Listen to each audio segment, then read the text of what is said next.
Ayo belanja Ramadan. Ramadan sudah hampir tiba. Siapkan hati yang bersih untuk beribadah dan bercantik diri dengan busana muslim terbaik. Cek di keranjang atau cek di deskripsi untuk belanja ya.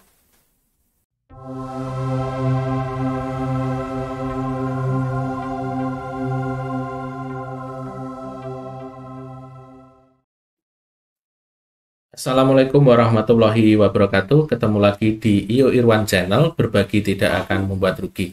Teman-teman semuanya, bagaimana kabarnya?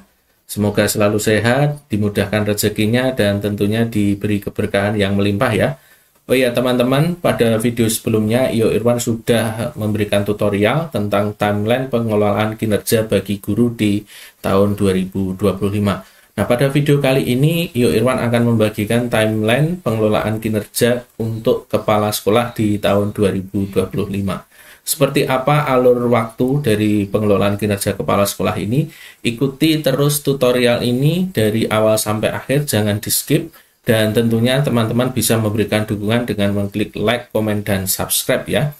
Nah, teman-teman semuanya, kita langsung saja menuju ke tutorialnya. Oke, kita saat ini sudah masuk ke paparan timeline pengelolaan kinerja kepala sekolah di tahun 2025.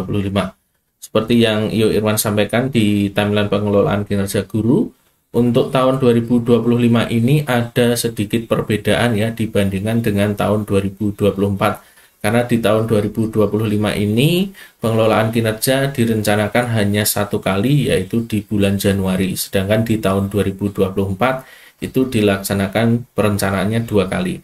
Namun untuk penilaiannya di tahun 2025 ini nanti tetap menggunakan penilaian triwulan ya, jadi tiap 3 bulan. Lalu apa yang akan dilakukan oleh kepala sekolah dari bulan Januari hingga Desember? Alur waktu atau timelinenya seperti apa? Kita simak saja di paparan berikut ini. Oke, kita mulai. Yang pertama dari triwulan 1. Apa yang akan dilakukan oleh kepala sekolah dan pihak kepala dinas atau tim kerja yang terlibat? Tim kerja ini mungkin bisa dari pengawas sekolah ya. Nah, di bulan Januari, kepala sekolah akan melaksanakan tugas di satuan pendidikan. Ini memang tugas wajib ya, tugas pokok dari kepala sekolah, tentunya dia harus melaksanakan tugas di satuan pendidikan. Kemudian yang kedua adalah berdiskusi dengan kepala dinas atau tim kinerja untuk menyusun SKP selama 1 tahun. Nah, di sini kemungkinan tidak mungkin kalau berdiskusi dengan kepala dinas ya. Kalau dalam satu kabupaten, kepala sekolahnya semua berdiskusi dengan kepala dinas, tentunya yang tidak memungkinkan adalah kepala dinasnya. Jadi kemungkinan di dinas pendidikan itu pasti punya tim kinerja. Bisa dilimpahkan wewenangnya kepada pengawas sekolah binaan atau daerah binaan masing-masing, sehingga nanti kalau kepala sekolah berdiskusi dengan pengawas daerah binaan atau pengawas yang mendampingi satuan pendidikan tersebut itu lebih memungkinkan. Lalu apa yang dilakukan oleh kepala dinas dan tim kinerja? Kepala dinas melakukan plotting tim kinerja untuk KS. Jadi kepala dinas ini akan membagi tim kinerja untuk kepala sekolah itu siapa saja yang akan mendampingi dari tim kinerjanya, yang mungkin terdiri dari pengawas sekolah atau dari staf dinas. Kemudian yang kedua adalah mengelola pelaksanaan tugas satuan pendidikan. Ini jelas. Kemudian menyetujui dan menyepakati SKP dari KS. Nah, ini kemungkinan juga wewenangnya dialihkan di tim kinerja. Kalau untuk kepala dinas sendiri juga tidak memungkinkan bila di kabupaten tersebut mungkin sekolahnya banyak. Misal di kabupaten kami itu ada sekitar 700-an untuk sekolah dasar dan di SMP mungkin sekitar 300-an. Jadi kalau 1000 diselesaikan sendiri oleh kepala dinas kan tidak memungkinkan. Maka yang bekerja adalah tim kinerja. Lalu di bulan berikutnya, di Februari dan Maret, apa yang akan dilakukan oleh kepala sekolah? Masih sama, tentunya melaksanakan tugas di satuan pendidikan. Dan yang kedua, berdiskusi dengan tim kinerja untuk persiapan observasi praktik kinerja. Di sini, kepala sekolah bisa berdiskusi dengan pengawas yang mendampingi kita, yang mungkin akan diberi wewenang sebagai tim kinerja. Kemudian yang ketiga, menerima umpan balik hasil observasi dari tim kinerja. Lalu yang keempat, mulai melakukan kegiatan pengembangan kompetensi sesuai kompetensi yang dipilih. Ketika kita merencanakan, kepala sekolah itu juga memiliki pengembangan kompetensi yang hasilnya didasarkan pada refleksi kompetensi yang telah diisi seperti yang ada di rumah pendidikan ya kalau sekarang. Kemudian untuk kepala dinas dan tim kinerja di bulan Februari dan Maret ini, yang pertama adalah mengelola pelaksanaan tugas satuan pendidikan, yang kedua adalah mengobservasi praktik kinerja KS di satuan pendidikan. Nah, ini observasinya di bulan Februari atau Maret ya teman-teman. Jadi nanti bisa didiskusikan bersama antara kepala sekolah dan tim kinerja nanti yang dipilih bulan Februari atau Maret. Karena di bulan Maret nanti tentunya kan ada yang namanya bulan Ramadan. Nanti juga bisa jadi pertimbangan untuk melakukan observasi kinerja apakah tetap dilakukan di bulan Ramadan atau nanti maju di bulan Februari. Kemudian yang ketiga adalah mengirimkan umpan balik hasil observasi ke KS. Jadi setelah melakukan observasi, nanti tim kinerja, mungkin pengawas sekolah, mungkin akan mengirimkan umpan balik melalui platform pengelolaan kinerja.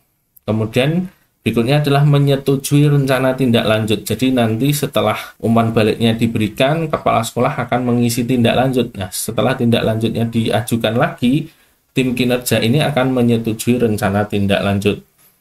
Lalu yang kelima adalah memantau dan membina perilaku kerja KS. Oke, kita lanjut di triwulan yang kedua.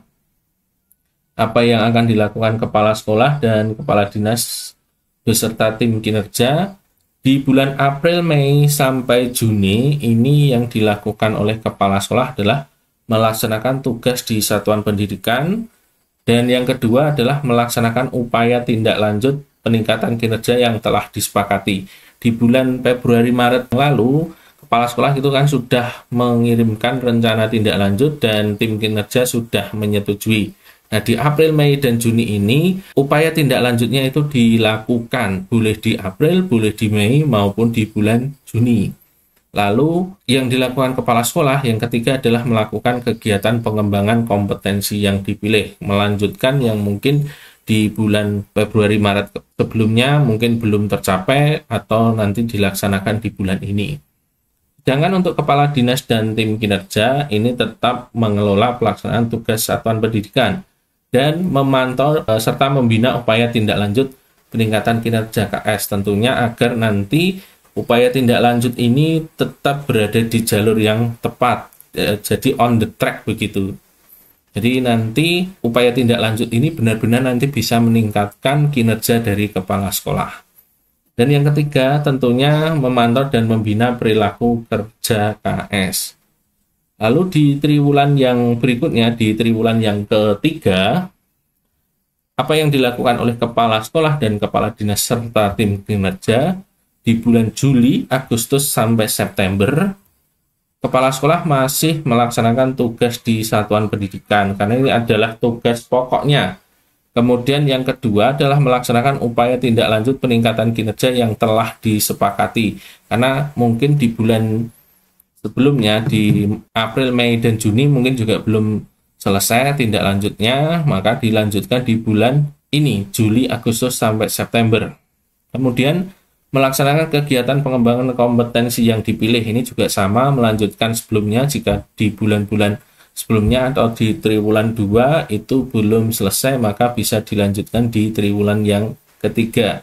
Lalu di bulan ini KS mulai melakukan refleksi atas upaya peningkatan kinerja dan pelaksanaan kegiatan pengembangan kompetensi. Jadi sudah melakukan refleksi, jadi apa yang sudah dicapai, apa yang menjadi kendala, apa yang sudah didapat, diperoleh, hal-hal baik apa, inspirasi apa, ini sudah direfleksikan, dan tentunya refleksi ini nanti untuk meningkatkan kinerja dari kepala sekolah. Nah, di bulan Juli, Agustus, September ini yang dilakukan oleh kepala dinas dan tim kinerja masih sama, yaitu mengelola pelaksanaan tugas satuan pendidikan. Dan berikutnya adalah memantau dan membina upaya tindak lanjut peningkatan kinerja KS. agar tetap upaya tindak lanjut ini sesuai dengan tujuan utamanya, on the track, sehingga nanti tetap bisa meningkatkan kinerja kepala sekolah. Kemudian yang ketiga, selalu memantau dan membina perilaku kerja KS. Jadi mulai dari Januari sampai September ini tetap mengelola pelaksanaan tugas satuan pendidikan dan memantau serta membina perilaku kerja KS. Itu wajib. Nah, di triwulan yang terakhir, di triwulan yang keempat yang dilakukan oleh kepala sekolah, kepala dinas dan tim kinerja di bulan Oktober sampai November yang dilakukan oleh kepala sekolah adalah melaksanakan tugas di satuan pendidikan dan menyelesaikan refleksi atas upaya peningkatan kinerja dan pelaksanaan kegiatan pengembangan kompetensi. Kalau di triwulan 3 tadi baru mulai, di triwulan 4 ini Oktober November ini harus sudah selesai. Dan tentunya sudah dimasukkan ke dalam pengelolaan kinerja di platform ya. Dan nanti kalau sudah dimasukkan ke platform, nanti akan muncul di akun dari tim kinerja yang nanti akan bisa dinilai dan disetujui. Nah, di bulan ini, kepala dinas dan tim kinerja akan mengelola tugas dari kepala sekolah di satuan pendidikan. Dan tentunya setelah itu kan mereka akan memberikan umpan balik terhadap hasil refleksi yang telah kita kumpulkan, yaitu kepala sekolah yang sudah mengerjakan, mengumpulkan, dan menyelesaikan, maka akan dikumpulkan lewat platform pengelolaan kinerja dan nanti akan mendapat umpan balik oleh tim kinerja. Kemudian yang ketiga adalah mengkonfirmasi ketersediaan dokumen akuntabilitas pelaksanaan tugas satuan pendidikan oleh KS. Nah, di pengelolaan kinerja guru, di bulan ini, Oktober November ini, kepala sekolah ini kan akan mengkonfirmasi ya. Jadi nanti kalau mereka KS itu sudah memberikan konfirmasi, nanti gantian dari tim kinerja ini akan mengkonfirmasi ketersediaannya. Karena ini tidak perlu diupload lagi, mungkin nanti dicentang atau dipilih atau diklik atau diisi, nanti kita tunggu seperti apa bentuknya. Lanjut di bulan yang terakhir yaitu Desember, kepala sekolah tetap melaksanakan tugas di satuan pendidikan dan yang terakhir adalah mendapatkan predikat kinerja tahunan dari kepala dinas. Lalu, tugas dari kepala dinas dan tim kinerja ini tentu adalah mengelola pelaksanaan tugas satuan pendidikan. Lalu, tim kinerja merekomendasikan predikat kinerja tahunan KS. Jadi, setelah mereka melakukan diskusi perencanaan, diskusi tindak lanjut, kemudian observasi, kemudian diskusi upaya tindak lanjut, kemudian diskusi refleksi hasil, kemudian tim kinerja ini memberikan rekomendasi predikat kinerja tahunan kepada KS untuk diberikan kepada kepala dinas. Kemudian kepala dinas menetapkan predikat kinerja tahunan.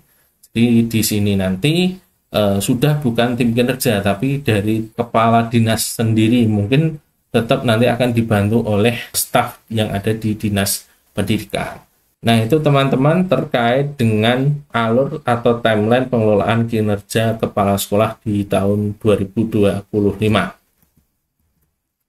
Semoga video terkait dengan alur atau timeline pengelolaan kinerja kepala sekolah di tahun 2025 tersebut memberikan manfaat untuk teman-teman semuanya.